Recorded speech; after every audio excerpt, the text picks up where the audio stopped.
Good day everyone, this is Alvin again from the Philippines and welcome to my review of episode 6 of SupraChat for Miss Supranational 2022.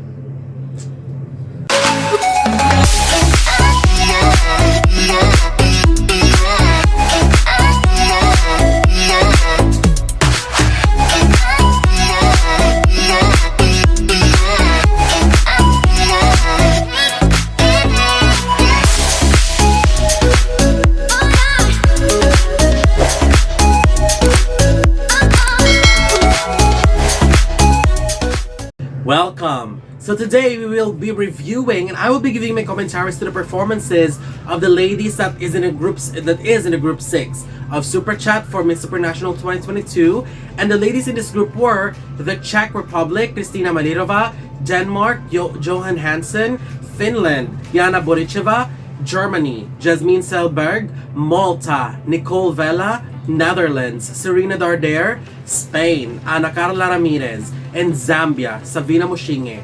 And again, just like what they do all the time, there will be 3 questions that will be asked to the ladies for each episode. And for this episode, they apply the same thing.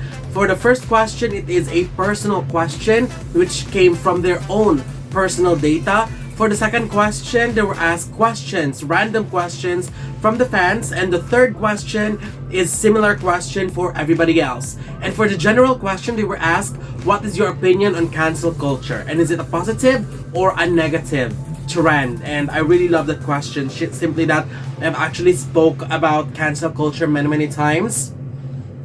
And also aside from that, I am giving more weight to the second and third question, because the first question, personal question, is kind of an easy question because it's just basically about themselves. So the second and third question really test how they do when it comes to thinking and how they present their thoughts. So here's my ranking of the 8 ladies in this group and see if we have the same ranking. Starting with my number 8, Spain.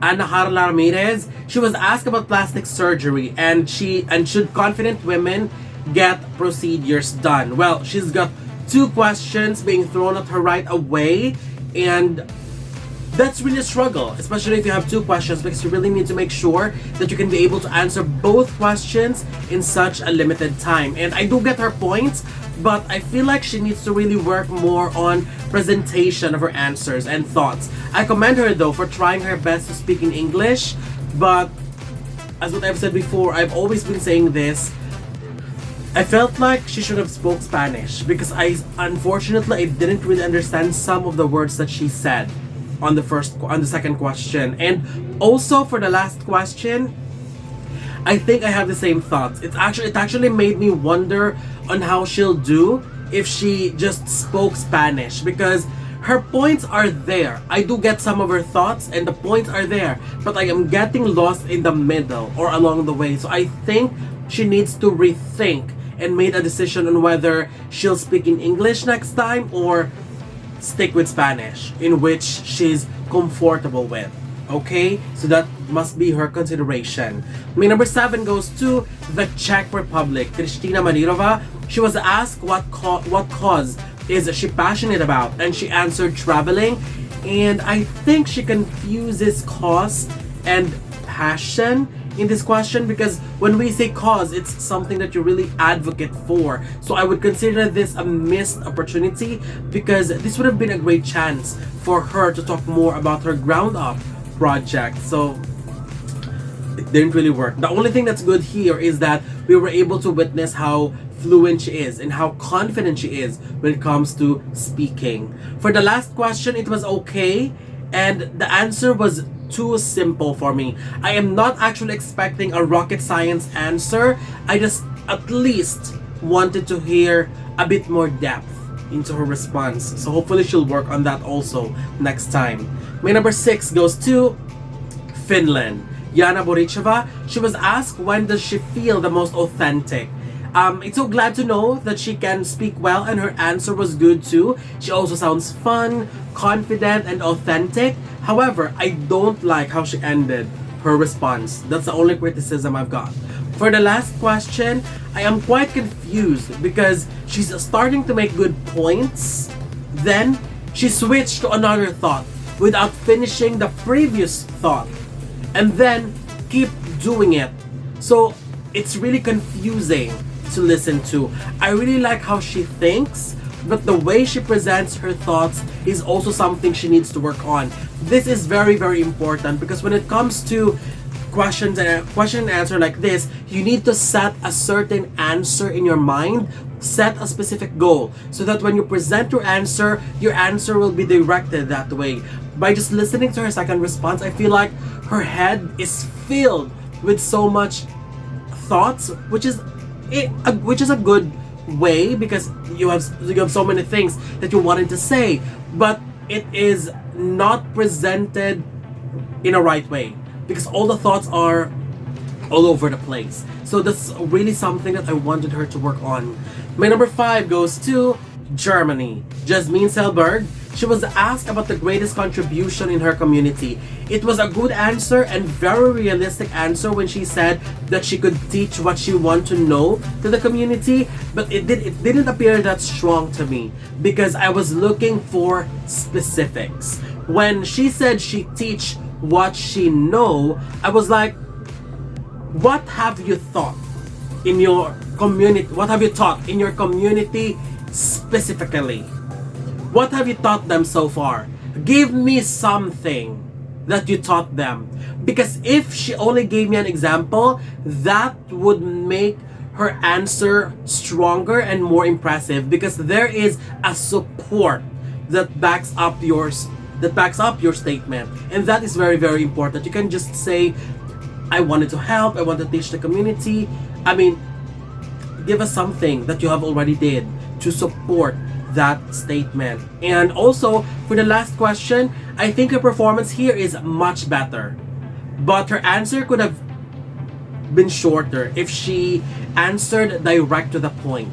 There are some few lines that I could, if all of her answer on the second question could be in written form, I could actually remove some few lines because I felt like some lines were unnecessary, but great reasoning though. It's just there's some things that she mentioned that aren't unnecessary anymore. So I'd rather let her focus on the main point, answer directly, and give a strong answer because she's good on the second round. It's just so many unnecessary lines that have been said. My number 4 goes to Denmark. Johanne Hansen. She was asked about destructive habits she's got to unlearn. Okay, that was an okay answer. But again, it was bordering pageant cliche, and although she answered the question, but it didn't give us much impact to me. For the last question, I wish she sounded more confident in delivering her response.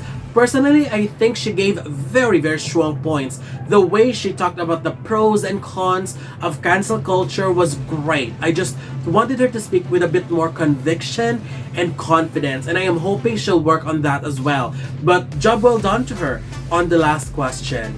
My number 3 goes to the Netherlands. Serena Darder. She was asked about the childhood story that left a mark on her.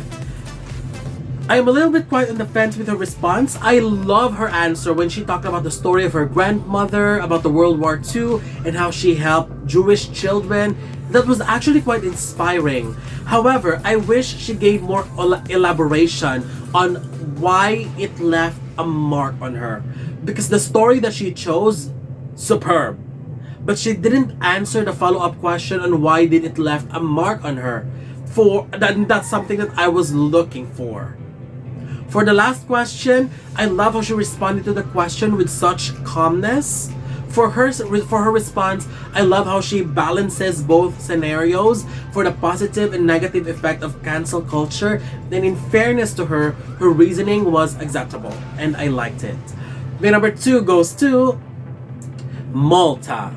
Nicole Vella. She was asked if mandatory military service is a good way to teach appreciation for a country's freedom, and wow, she mentioned that Malta doesn't have military service.